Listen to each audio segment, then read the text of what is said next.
Wadia Balad ATE official di mana wae ayana. Sampurasun, sampurasun, sampurasun. Alhamdulillah wa syukru ala ni'amillah. Kalayan diwuwuh ku qobul anu maha agung, dibarengan ku pangijabah anu maha kawasa, diiring ku kadeudeuh kanyaah Gusti anu maha suci. Urang ayeuna dugi kadanget ayeuna masih keneh tiasa ditepang dangukeun deui dina acara anu matuh kamemet urang sadayana. Nyatana dina pagelaran dongeng Sunda jejer carita muja ka iblis. Ayeuna bagian anu ka 5 nanya pamiarsa. Ieu dongeng mangrupikeun buah karyana Acek Lasmi Indri di Palihan Bandung. Kangge Cece Lasmi ngahaturkeun rewu nuhun laksaketik kabingahan, rehna parantos ngintunkeun naskah sakaligus ngawidian mamang kangge medar ieu dongeng dina Kandaga ATE official ieu. Atuh sumangga kanu teu acan subscribe kantun subscribe heula, ngarah langkung pogot sareng langkung sumanget deui ka si mamangna dina enggoning medar ieu dongengna. Nging hilap di like di komennya nu saseueur-seueurna. Lainna naon, mamang masok bingah kitu nya. Upami maosan komentar-komentar ti para wargi sadayana teh. Kalintang bingahna deui upami mah link video mamang ieu dipangeserkeun atanapi dipangbagikeun. Atuh ngarah teu nyangkolong tingkana waktos sumangga ayeuna mah urang lajengkeun deui dongeng muja ka iblis bagian anu ka 5na. Kumaha salajengna? Sor cekopina, betot simbutna, pagan heula tali kolorna, bisi morosot, merezel, morozol, uzel-uzelan di tengah jalan. Tompak dung dung tes.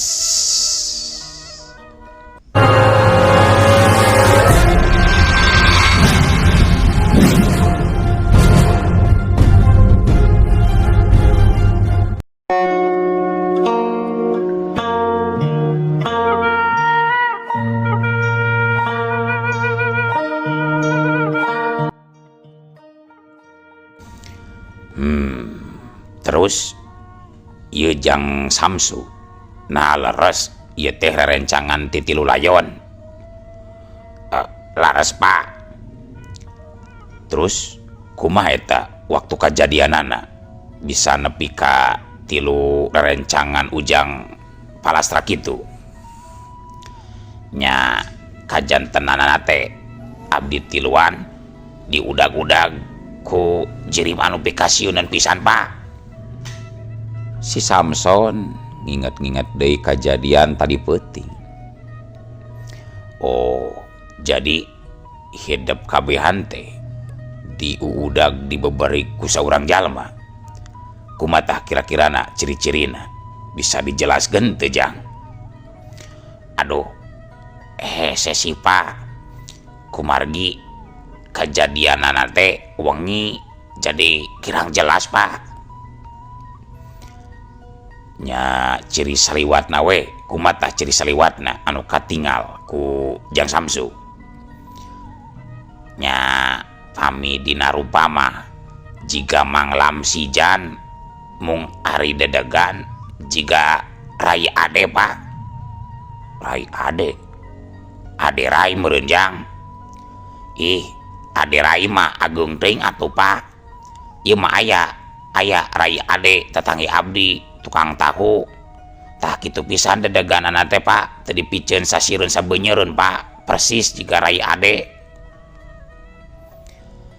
Polisi anu ngainterogasi jadi garo-garo teu ateul. Lieur ngabadungan jawaban ti si Samson. Jabar rada pikaselen anu nanya. Tapi rada hayang serina oge aya ngan pedah ditahan. Duh, Jang, lieur bapak mah ku jawaban ti Ujang teh. Ieu kumaha bapak ngetik ngasupkeun laporan katerangan ti saksi. Ari jawaban jiga kitu mah Jang. Jadi anu ecesna kumaha ieu teh ciri-ciri eta jalma teh Jang? Asa piraku rupa jiga si Lamsijan tapi dedegan jiga Rai Ade. Sok pastikeun heula ku Ujang. Memeh ku bapak diketik. Sok ciri-ciri pelaku mirip Lamsijan. Coba jelaskeun. Oh, nya eta abdi oge ragu Pak. Mung kinten wungkul ieu mah nya. Dumeh tadi wengi memang poek merdong Pak.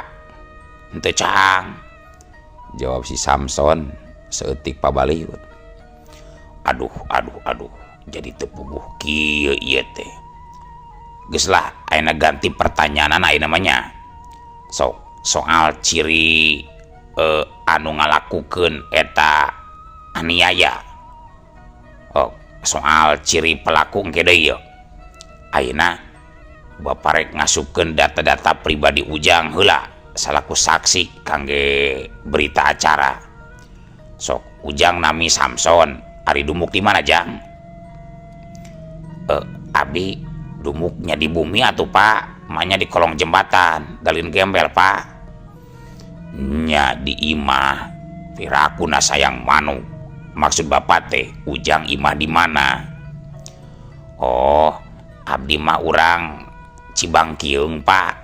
Lebah sasak pisan bumi abdi mah. Bapak oge sering pangenten ngalangkung ari kalarsan nuju ngagerebeg anu ngaradu jangkrik geuning Pak di palidinya ta di Cibangkiung. Nya bapak oge apal. Ayeuna pada melan tetep Ujang nganggur atawa gaduh pekerjaan tetepna. Mohon Pak, abdi mah nganggur tapi sukses. Naon tah sukses saja? Nya cek kamari teh sukses teh isuk-isuk hees. Atuh nganggur teh aja. Mohon abdi mah nganggur teu acan gaduh padamelan Pak. Hari kapungkur mah cita-cita teh hoyong janten pemain Persib sapertos Atang Pak. Har cek rasaan mah asa eueuh pemain Persib anu ngaranna Atang aya oge Ajat atawa Yusuf Jang. Si polisi kerung. Aya Pak anu orang negro teh geuning Pak, Atang-atang kitu tah danamina teh Pak.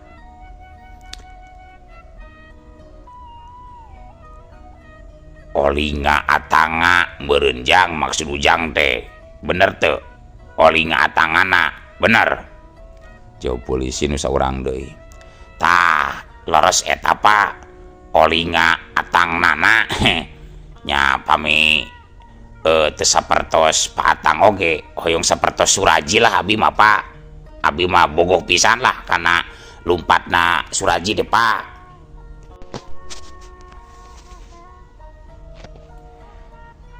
Nya eta Pak Supardi. Lain Pak Supardi. Saatunya nya Suraji Pak Supardi. Supardi meureun Jang pemain back sayap kiri lain. Pemain back sayap kiri lain Suraji Jang Supardi. Nya ketang nya eta Pak Supardi. Pak Supardi kitu pemain back sayap tercepat sa Bandung Raya teh kitu. Duka tuh Pak hilap deui Pak ting Supardi ting Suraji Pak. Aduh, Supardi Nasir lain Supardi Nyahir. Geus aja tong kamana mendi. Ayeuna sok sing bener mere laporan Jang sok. Sanajan kesel eta polisi lepas oge seurina. Untung teu pati tarik masih kena bisa ditahan. masalahna era ku tim forensik anu keur darines mariksa tilu layon. Sabot keur kitu ti alah kaler katenjo mobil sipikna dokter Yadi ngurunyung reg cekit mobil eureun kadeng ngeremna meuni cekit eureun di sisi jalan tepati jauh ti tempat ngagimbungna jalma. Cerut dokter Yadi turun tina mobil gura-giru nyamperkeun ka tim dokter. Kabeneran dokter Asep oge geus nyampak aya di dinya. Assalamualaikum. Waalaikumsalam. Wala dokter Asep katut anu lainna meh bareng ngareret. Alhamdulillah Payadi tos sumping geuning. Muhun Pak. Wireh tadi teh aya SMS di Bapak anu telat kabuka ku abdi. Kumaha Pak hasil pamariosanana? Kitu cek dokter Yadi. Bari ngareret ka tilu layon anu geus satengah dibungkus kana sarung mayit. Bre, eces pisan kumaha ketirna kayaan layon, sirah rengkah sarta reueuh siki panonan. Kayaanana nya kitu we Pak. Ari motifna mah sami, sadayana korban persis sapertos korban istri anu kamari teh geuning Pak. Sadayana korban tos teu aya polo petakan sareng teu aya siki mataan Pak. Walan dokter Asep netelakeun hasil pamariksaanana. Dokter Yadi bati rumahuh sakedapan. Tuluy gek diuk sarta merhatikeun pilih genti ka tilu layon.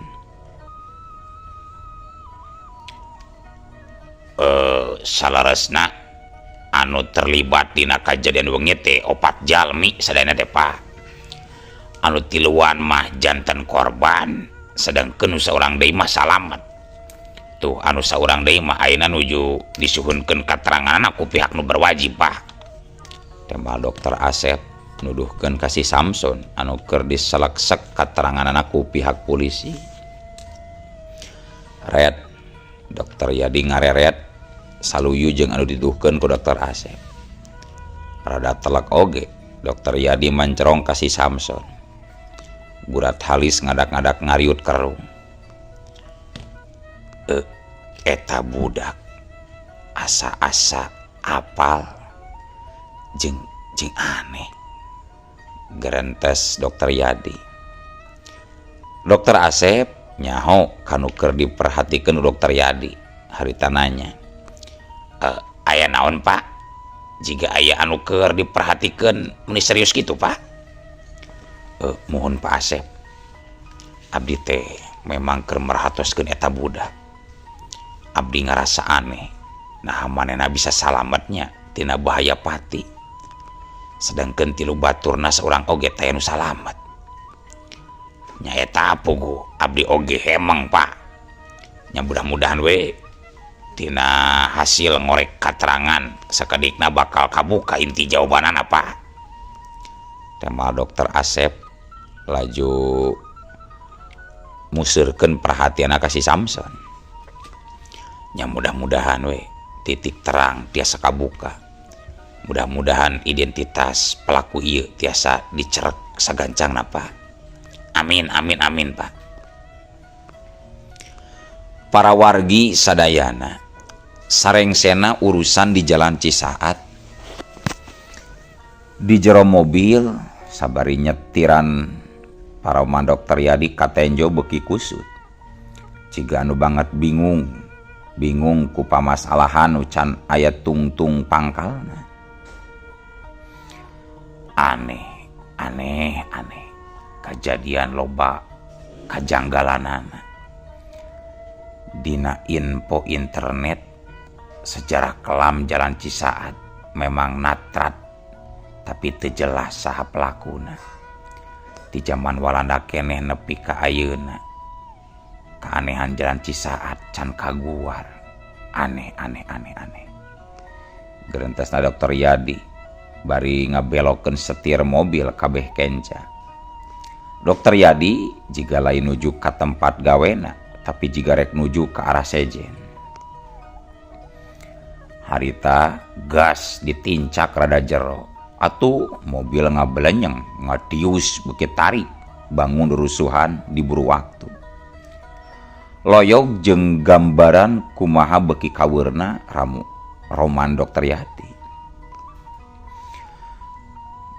Ku ngablesatna mobil sakedeung oge meh 3 lembur geus kaliwatan.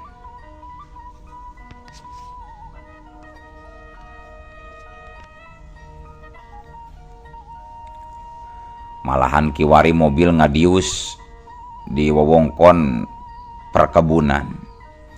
Jalana bulak belok seeutik sempit, bari sisi kenca katuhu diapit ku ngeplakna kebon ente, legana meh satungtung deuleu. Sakedapan Dokter Yadi ngalihkeun teutepan kaluar pikeun ngarasakeun kaendahan ngamparna kebon ente. Karasa lugina tur wararaas. Seeutik rada kalerer rasa tagiwur anu kagambar dina paroman beungeutna.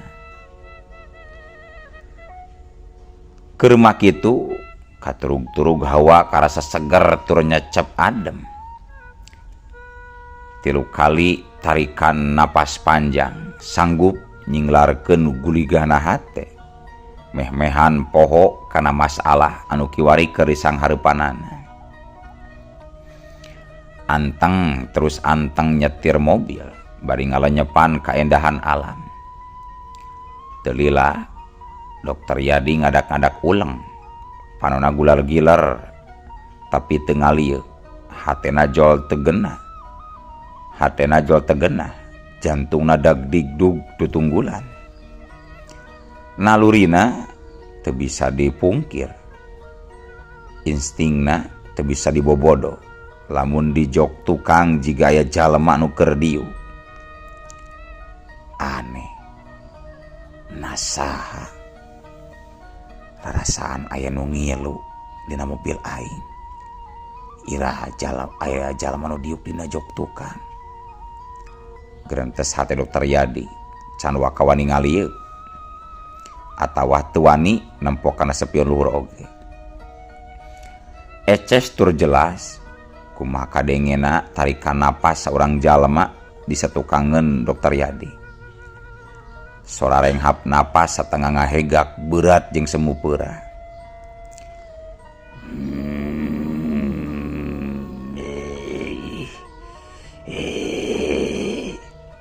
Dokter Yadi beuki yakin lamun mah di jok tukang bener aya nu hadir. Hatena beuki ratug tutunggulan. Aliran getina nyeak tarik. Bulu pundukna pating puringkak pating puriding cara rengkat. Eta we leungeunna nepi ka gep tepuguh rampa antara setir mobil jeung perseneleng. Tag. Kaget Dokter Yadi. Beuki ningkat 180 setengah derajat. Sabukara sapisan renghosan napas kana ceulik kencana.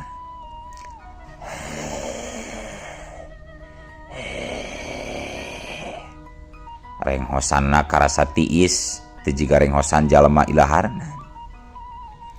Dokter Yadi teu wani ngalieu, tetep fokus ka hareup sangkan mobilna ulah nepi ka oleng leungit kendali. Coba-coba neger-neger hate sanajan jantung asa rek coplok.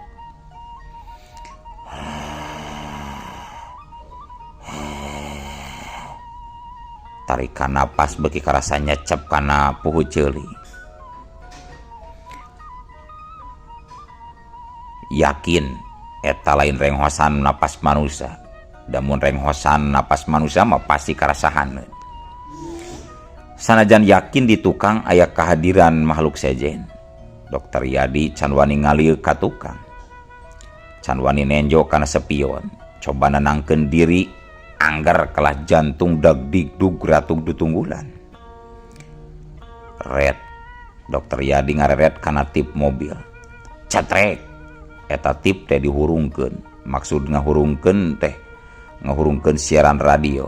Harapan bisa nyilihkeun natakuna rasa kasieun. ngan bubuhan keur aya di wewengkon perkebunan teh. Jadi gelombang radio hiji oge eueuh anu katangkep timbang ngajeos teu puguh sora siaran kosong. Diputar-putar oge waleh eueuh nu katangkep. Barang gelombang diputer beak ke arah kenca. Di hiji siaran jol kadenge sora ngehkeh seuri. Sorana lalaki tapi tepati jelas pabaur jeung sora ngajeos.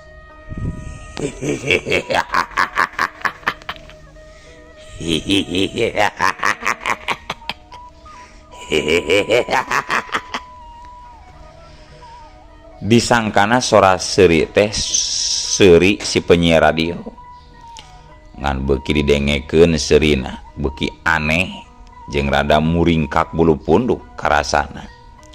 Gancang atuh cetrek radio teh dipareuman deui.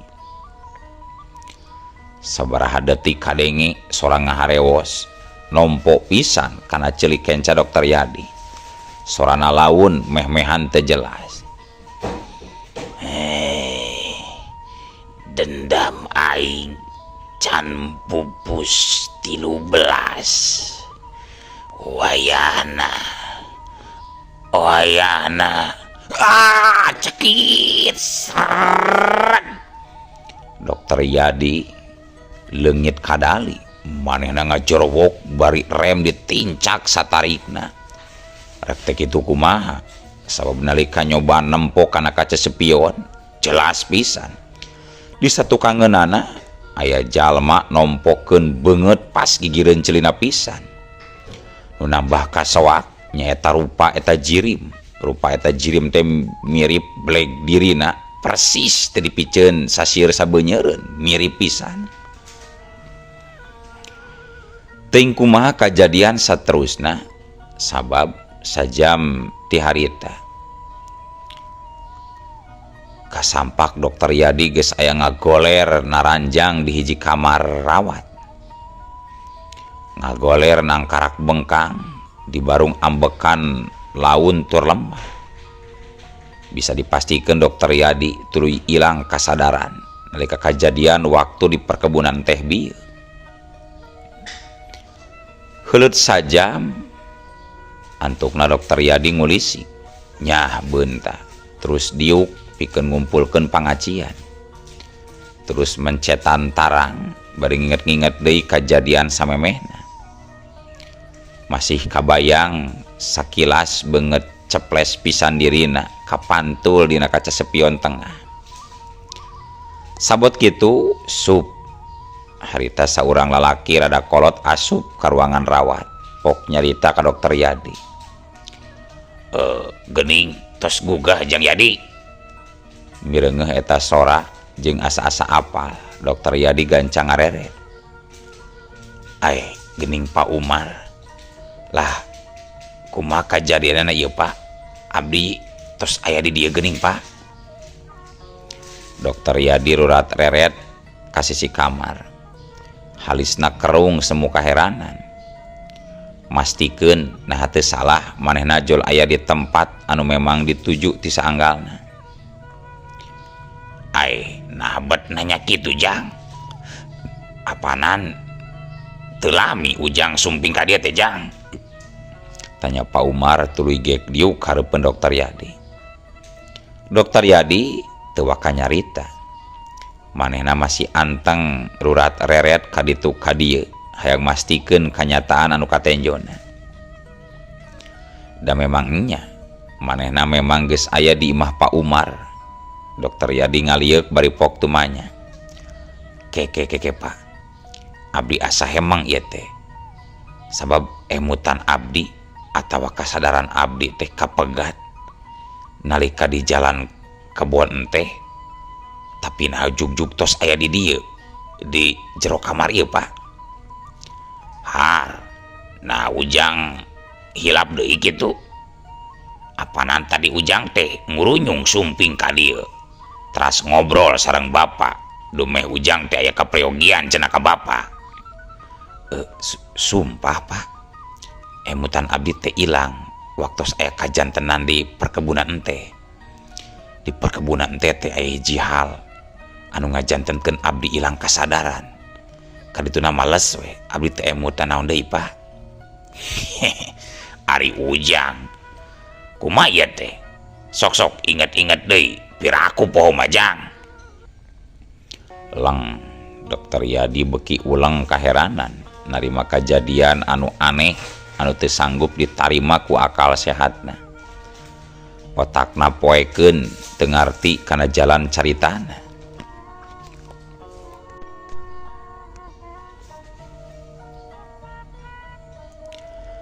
Aneh, bener-bener aneh.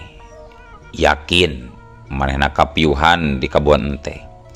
Kari-kari Pak Umar nyaritakeun lamun manehna datang ngurunyung sakumaha namu biasa.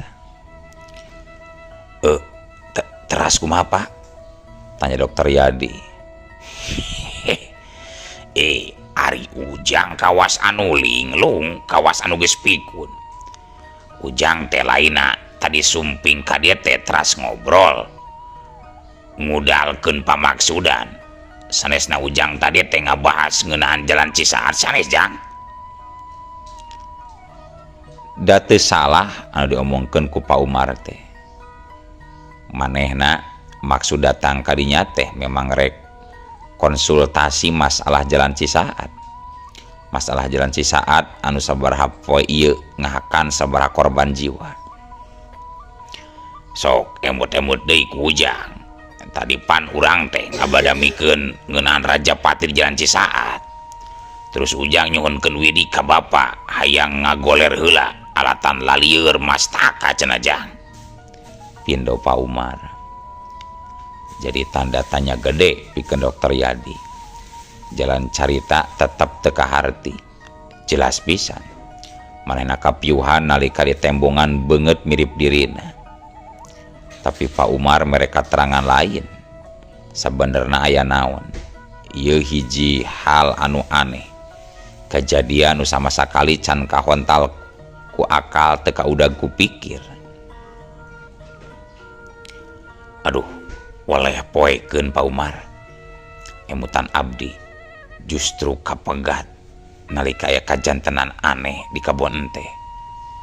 Salangkungna teh eta abdi teh emutan naon deui Pak? Emut-emut teh pas gugah we gitu Pak. Walan Dokter Yadi sabalakana. Da jeung nyana waktu dirina leungit kadali alatan nenjo hiji jirim anu bleg sarupa jeung manehna. Didinya kasadarana ilang. Anehna saleungit kasadaran nah teu ngakibatkeun kacilakaan.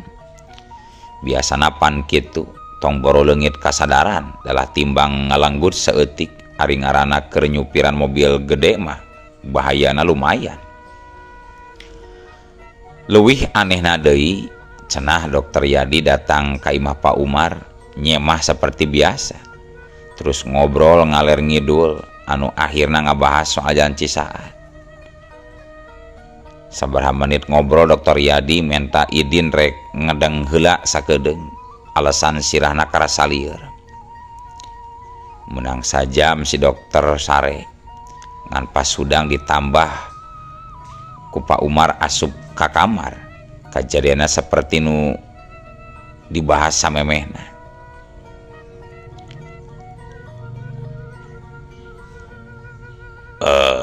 Kitu ku tante. Ke. Asaku aneh lamun kitu mah. Sakedap Jang. Kurang implang heula ku bapa. Saleresna nu tadi ngobrol jeung bapa teh saha atuh? Surti kana pangakuan Dokter Yadi, Pak Umar saurang jalma salila ieu dipercaya saat dipikolot ku Dokter Yadi.